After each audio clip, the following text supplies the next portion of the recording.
A spaceship drifts silently through space, its passengers frozen in cryogenic sleep, but suddenly disaster strikes. A violent jolt rocks the vessel and chaos erupts on board. She quickly scans the area and begins waking the others. He desperately tries to lift it and save her. Sharon sees him struggling, rushes over, and slaps a helmet on his head.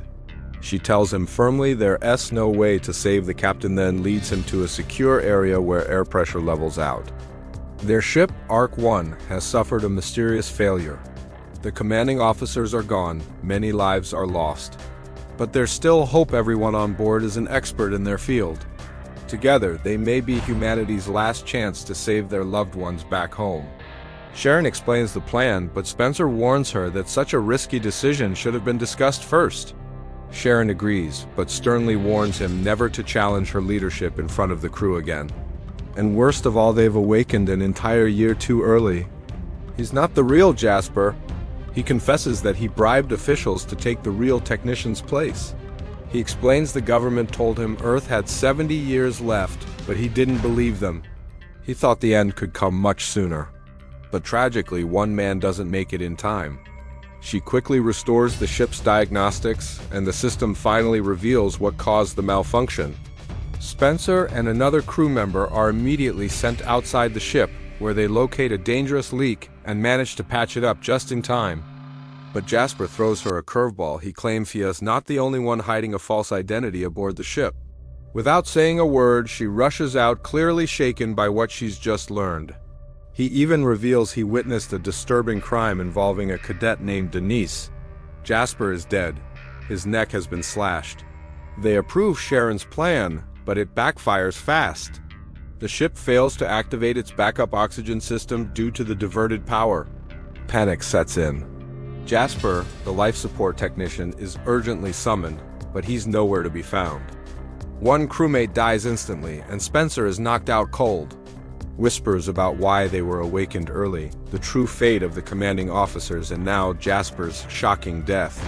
Angus takes it straight to Felix, but Felix admits they don't have the tech to run a DNA test. At the same time, James ventures outside the ship for a closer inspection, while Spencer keeps a watchful eye from inside. Then James makes a startling discovery. He finds glittering, diamond-like shards lodged in the damaged section of the hull. But when he touches them, across the ship, Sharon lies in her quarters, clutching a photo of herself with a man longing for his presence and guidance in this chaos. While cleaning the flooded area, he spots something terrifying, a hunting blade buried in the soil. It could be the very weapon used to murder Jasper. But there's a catch. They had to reclaim water from other vital sectors, including the coolant system. It's risky, but it buys them 2 extra days of drinking water, bringing their supply to 4 days total. A comet filled with water is detected nearby. Hope surges. James is chosen to land on the comet and extract the water, with Eva leading the operation. Against all odds, the mission is a total success. James returns to the ship and is met with cheers, a true hero's welcome. The remaining member hauls him back to Ark 1 for emergency treatment. In agony, James bolts back into the ship. Dr. Sanjeev, the chief medical officer, treats his frostbitten hands and gently assures him that his skin will recover with time. He points out something unsettling. Sharon didn't T-train with the rest of the crew and only appeared on launch day. He blames the entire disaster on the knife found in the pipe. His outburst catches Felix off guard. He hadn't told anyone about the weapon. Before they can say more, a new crisis erupts. The engine shuts down. The reason? The coolant system had been turned off to conserve water. Now, with no one above her, she's living in the captain's quarters and calling all the shots? They're still light years from their destination, Proxima b, the planet meant to save humanity from Earth's collapse. But even with her brilliant efforts, the cost is devastating. 6 people lose their lives in the crisis. During a short but warm exchange, Alicia explains that their waste is recycled into fertilizer for Angus's artificial farm. There's an undeniable spark between them during the moment. They make a chilling discovery. The entrance logs to Jasper's cell have been wiped clean. Felix asks Sharon who could access those records. She replies that only 4 people have clearance: James, Spencer, Lieutenant Eva, and herself. In the medical ward, Baylor is trapped without a helmet. He manages to find an oxygen tank and desperately searches for a way out. Then, without hesitation, she calls on experts from every department to help solve the emergency threatening everyone's lives. Only once it's safe does the crew finally remove their helmets. Time is running out. She alerts Lieutenant Spencer, who joins her to organize an emergency evacuation. Sharon's eyes light up with hope. She immediately orders the ship's power to be rerouted to support the new farming zone. Shocked and shaken, Sharon steps up and takes command. She's now the highest-ranking officer on board. As alarms blare, everyone scrambles to put on their helmets. There's a breach in the hull. A massive beam crashes down, slamming into one of the pods and waking up a woman named Lieutenant Sharon. Without wasting a second, Sharon snaps into action. At the same time, Brent notices the captain's pod crushed under a fallen beam. Then a horrifying discovery. Sharon and Spencer go to awaken the commanding officers only to find their chamber completely destroyed and ripped from the ship. She gathers everyone on the deck and delivers the grim truth. Supplies are tight. Food and water are scarce. Sharon stresses that strict rationing is now a must. Soon after, a young man named Angus offers a bold idea. He believes they can grow crops on board using a patch of fertile soil. But Spencer, unaware of the change, notices a sharp drop in power and storms in to confront her. A meeting of the department heads is called to discuss the crisis. While the crew grabs helmets to avoid suffocating, chaos deepens. Just then, Felix, the head of security, locates Jasper and brings him to the deck. But in a shocking twist, Jasper reveals the unthinkable. Sharon wastes no time. She orders Jasper's arrest on the spot. Meanwhile, Baylor forces open a sealed door and becomes an unexpected hero. He rescues a large group of people just moments before they would be suffocated. Soon after, a sharp and determined girl named Alicia uncovers the real source of the problem. Because of her vital role in saving the ship, Alicia is promoted to Chief of Life Support. Later, Sharon confronts Jasper face-to-face and delivers a chilling warning: he may face the death penalty. This bombshell stuns Sharon. The next day, the council gathers to decide Jasper's fate and requests a formal defense, but when they arrive at his cell, they're met with horror. The mystery deepens the very next day. While working outside the ship, Spencer and two others are struck by unexpected debris. While Spencer recovers, he begins to hear rumors swirling among the crew, talks of conspiracy, suspicion, and secrets. Elsewhere, Baylor is quietly reassigned to Alicia's old job in waste management. Later, Spencer shares his growing suspicions about Sharon with James, a department head. Meanwhile, Felix and his assistant keep digging into Jasper's mysterious death. Then another crisis hits. A water pipe explodes and Angus realizes the ship has just 3 days of water left. Angus and Alicia believe the killer might have tossed it through the pipe system, which caused the burst. Meanwhile, Ava's team works non-stop to conserve every drop of water. The second James touches the glittering shards, disaster strikes. His gloves instantly melt away, leaving his fingers exposed to the harsh vacuum of space. Meanwhile, Ava's concern grows by the minute. The water tank refuses to reach proper pressure, putting the entire system at risk. Suddenly, Ava calls an emergency meeting. She announces that her team has partially restored the water reclamation system. Spencer explodes with frustration. But just when panic threatens to spiral out of control, salvation appears in the stars. With fresh water secured and the engine humming once again, the crew feels alive with renewed hope. But that night, a secret creeps in. Spencer receives an anonymous message directing him to Jasper's hidden belongings. Following the lead, he uncovers a memory drive. What's on it sends a chill down his spine. The footage shows Jasper in a bar, secretly filming Sharon as she brutally attacks a biker and kills him by slicing his neck. Horrified, Spencer takes the video straight to Felix. Sharon is immediately arrested on suspicion of Jasper's murder. But when confronted, she stands her ground, insisting that the woman in the footage is not her. While tensions rise, Angus makes a disturbing discovery: his cabbages are rotting and no one knows why. Their ability to work is shaken, and confusion spreads like wildfire. This time, she drops a bombshell, but only after making him promise to keep it secret. But when Spencer sees Sharon sitting there, free and calm, he's stunned. His confusion quickly turns into frustration, and it only grows when Felix refuses to tell him why he let her go. Eventually, she murdered the biker scene in the video... and then ended her own life. Sanjeev races to analyze blood samples, and the results are shocking. Angus is right. She already knows, after all, she's the ship's chief medical officer. The comet water contains a substance that acts like LSD, triggering hallucinations in anyone who drinks it.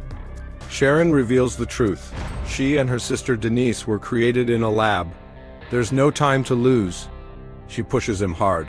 Stay focused, Alicia is pulling you off course. Baylor fires back, asking if she ever manipulated him into joining a hidden mission. There's a strange substance on it, a material that doesn't exist on the periodic table. He believes it was weaponized and used to attack the ship, causing the hull breach and waking the crew way too early. His question reveals something shocking. Baylor may have his own secret agenda, but Sharon fires back hard. She reminds him that hacking medical records is a serious offense, one that could land him in a court-martial. He gently suggests she get some rest, and once she leaves, he seizes the moment. She multiplies the antidote and pumps it into the ship's water system so it spreads fast. Sharon's blood carries something powerful. It can be used to create an antitoxin that neutralizes the hallucinogenic substance. He insists that as a clone, Sharon is unfit to lead. He argues that clones are unstable and dangerous, just like the rumors say. They are genetically modified clones engineered to be perfect for deep space travel. But Gregor is worried. He warns her the radioactive fuel could melt down at any moment. If it does, the ship could be cooked in a cloud of radiation. Eva tells him to stay alert and pull the emergency lever if it overheats. But Spencer isn't satisfied. He storms off and takes his concerns to the council. Radiation floods the chamber. Gregor races for the lever but collapses before he can reach it, and dies in the toxic cloud. But despite the disturbing clip, the council isn't convinced. Together, they realize something is wrong with the reactor. Meanwhile, a tender moment between Baylor and Alicia turns into a kiss, but it leaves Alicia distracted. She struggles to concentrate on her lab work. They try to reach Gregor, nothing. Eva rushes to the reactor room and finds it locked down by the emergency system. Radiation is surging and the danger is rising fast. The anonymous tip that led Spencer to it came from Alicia's tablet. When they confront her, Alicia remembers Baylor had used her tablet. Once during the Comet mission, and again when he was stuck in the medical ward. They argue that Sharon has consistently shown leadership under pressure, and they see no difference between her and any other human. Stronger, smarter, and more durable than normal humans. The rare material they're studying is too limited to weaponize, but he has a new idea. Instead of using it, they'll track it. He proposes a system that can detect similar materials in the future, perfect for spotting threats or opportunities.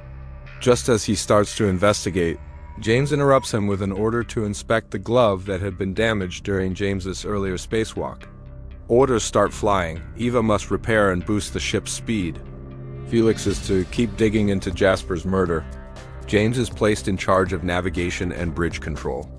Alicia joins Angus in experimenting with the mysterious new material, either to build a weapon or create a shield. She claims she was at a meeting about Arc 1 during the time of the recording. But Felix starts to lose focus, his vision blurs, and hallucinations creep in. When she finally drinks, she's hit with a haunting vision. Her mother appears. In the hallucination, her mother warns, "Don't let Baylor distract you from what matters." Meanwhile, Felix begins interrogating Sharon about the video. She firmly denies being the woman in the footage, and he's not alone. Across the ship, crew members begin seeing things that aren't real. Felix listens closely. And after hearing everything, he makes a bold decision. He believes her. Convinced of Sharon's innocence, he sets her free. Eventually, Felix regains control and confronts Sharon again. But their perfection came at a cost. Though identical, Denise spiraled into violence, lashing out at others without reason. Sharon calmly explains why she never trained with the crew because of her unique origin. She only boarded the ship on the day of launch. They head straight to a council meeting to uncover the cause of the terrifying hallucinations sweeping the crew. Suddenly, Angus collapses in front of everyone. Gasping for air, he tells Dr. Sanjeev he thinks the comet water is behind the hallucinations. Later, Sharon pulls Sanjeev aside and opens up. She admits she's a genetically modified clone. But instead of reacting with surprise, Sanjeev simply nods. Sharon explains that although she drank the contaminated comet water, she hasn't had a single hallucination. This means she might be immune. Sanjeev runs urgent tests, and what she finds is stunning. But before Sharon can finish the cure, disaster strikes again. Sanjeev is found unconscious on the floor, clutching a test tube filled with liquid.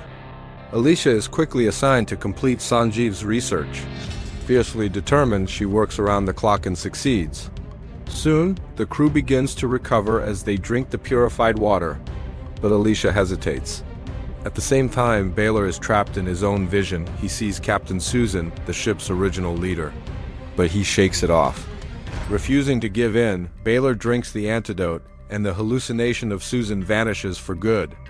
Later, Angus inspects James's damaged glove and makes a chilling discovery. Not long after, Spencer visits Sanjeev and sees how exhausted she is. Spencer sneaks into Sanjeev's database and uncovers a bombshell. Sharon is a clone. Fueled by this revelation, he confronts Sharon directly. He accuses her of keeping her true identity secret. Spencer shrugs it off. He doesn't care. Sharon stands her ground, firmly defending herself. "I'm stable, and I can lead."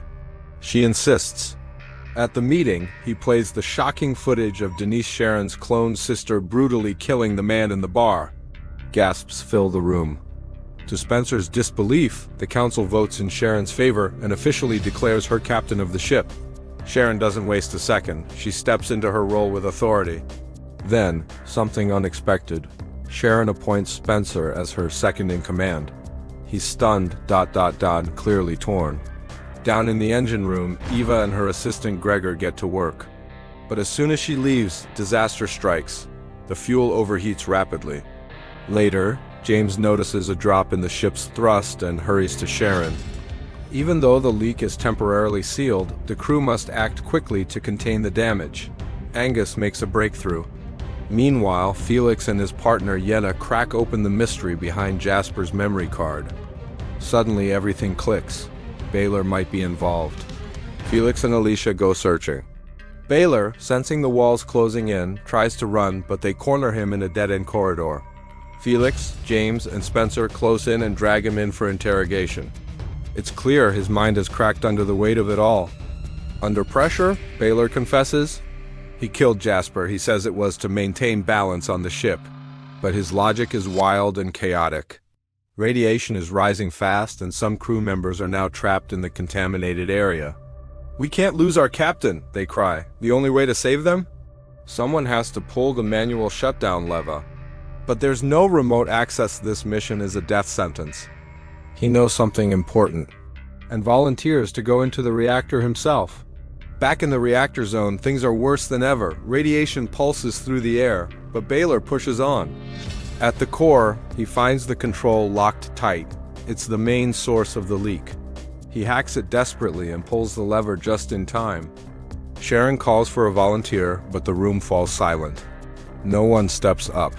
So Sharon steps forward herself, ready to sacrifice everything, but the crew protests. William, the creator of the Ark itself, his body falls, but his sacrifice echoes throughout the ship. Someone out there wants him dead. But why? Why is William hiding? What secrets does he hold? While the debate rages, Spencer visits Baylor in the detention area, and Baylor drops a bombshell. The crew agrees, and Baylor suits up in a partially protective outfit and charges into the deadly reactor zone. Spencer takes a leap of faith and vouches for him. Inside, it's a nightmare. Corpses lie in his path. The lockdown lifts. The ship is saved. The radiation leak stops. He praises her bravery for volunteering to face certain death. Then, haunted by Baylor's final words, Spencer explores a hidden part of the ship, but the cost is brutal. The radiation claims Baylor's life instantly. Later, Angus and Alicia unveil something game-changing. A radar system that can track the rare material responsible for the attack on the ship. Meanwhile, Spencer approaches Sharon. He looks her in the eyes and admits he was wrong. Inside, he makes a shocking discovery.